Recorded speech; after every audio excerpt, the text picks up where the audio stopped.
the next 24 hours, a lot of changes can go. And your name keeps coming up in these trade rumors. What have you heard, and what do you think? Will you be an Indiana Pacer? I have no concerns, or I'm here. As you've seen, I practiced today. My head is not wrapped around that. I got a team to turn around in the second half, and that's what I'm committed to. There are reports that you met with team owner Herb Simon. What can you tell us about that meeting, and did you discuss your long-term future here in Indiana? That's between us and the front office. Paul, how do you compartmentalize trade week, especially when you're out there? You made some comments earlier about your future and about the future here. How difficult is that to compartmentalize and just put aside and just think basketball? It's easy. It's easy. No offense, but it's you guys that make this situation or try to make this thing as big as possible. It's every guy goes through it that's going to be a free agent. Again, I'm committed here. Me and myself in the front office, we've had great talks. This is where I got a job to do, and I'm trying to turn a season around, trying to get us playing better. That's where my mind is. It's easy to block out everything else. I can't allow that to weigh on me. This is what's important right now. Would you like another piece in here, in this locker room, to make it happen? Certainly. I think we can make moves to get better, but I'm confident in where we're at and what we can do. Paul, is there any assurance that what was said between the two of you guys before the season is what remains now, even with the trade deadline tomorrow? Yeah. We're on the same page. We're all on the same page. Where does a turnaround begin with this team when you get back to it on Friday? Well, hopefully, defensively, and Memphis is not necessarily known for three-point shooting, and that's been our Achilles heel. So hopefully we can allow that game to kind of play into our favor. But we got to get back to being tough.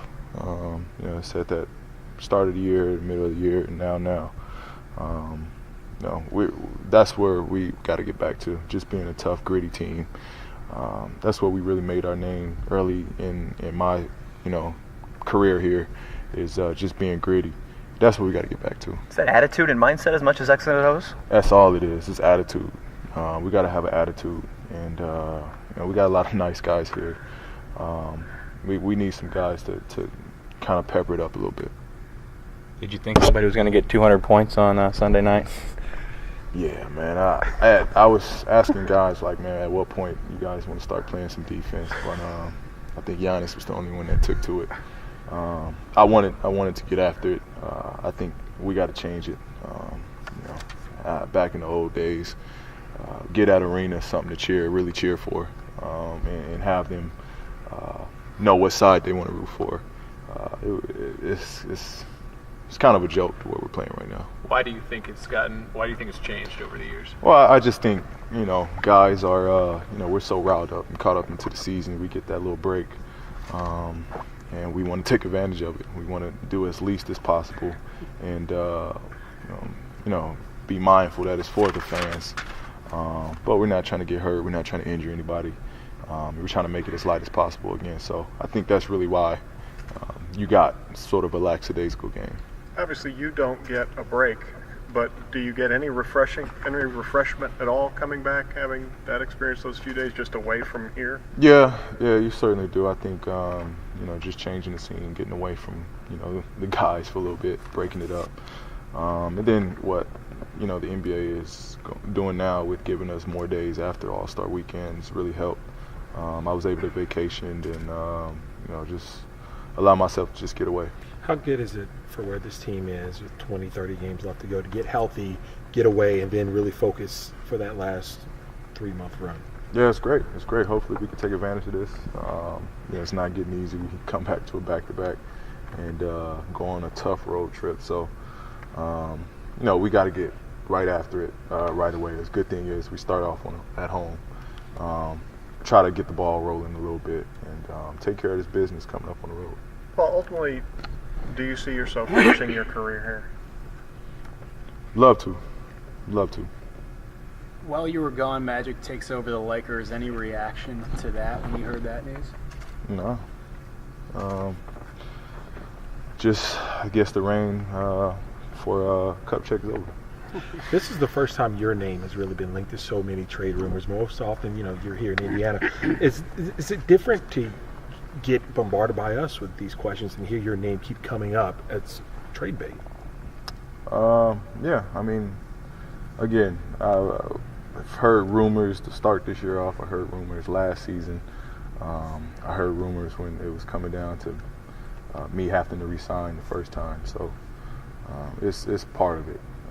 I don't get too caught up into it. I've been that way, and I'm with whatever happens. That's always been my mindset. So I'm gonna continue on with that attitude now. As far as I know, I'm in this jersey. I'm with this organization. Whatever happens, happens. Obviously, you don't want to reveal what your communications with the front office have been, but suffice to say, have you had communications? Have there been, discussions back with you or with your representatives to sort of assure you or let information be shared one way or the other? Yeah, but you just never know in this league. We've had talks, but you just never know what's going to go on. Where will your level of relief be when this period passes and you're still in a Pacer jersey? It'd be great. It'd ease everybody else's mind. But not yours. I'm in a good place. Were you nervous holding the ball for Glenn or helping him out there Saturday night? Thank you, Jeremiah. Yeah, I was real nervous. I was real nervous, actually. Just the way it was going, everybody was missing their dunks, and I thought that was a great opportunity for Glenn to shine. Regardless, he had some great dunks, but I didn't want to be the one to mess it up for him. So I was nervous after I dropped it a couple times, and the handoff just didn't go right. But once he finished the first dunk, I was comfortable with the second one holding it, and we made it work.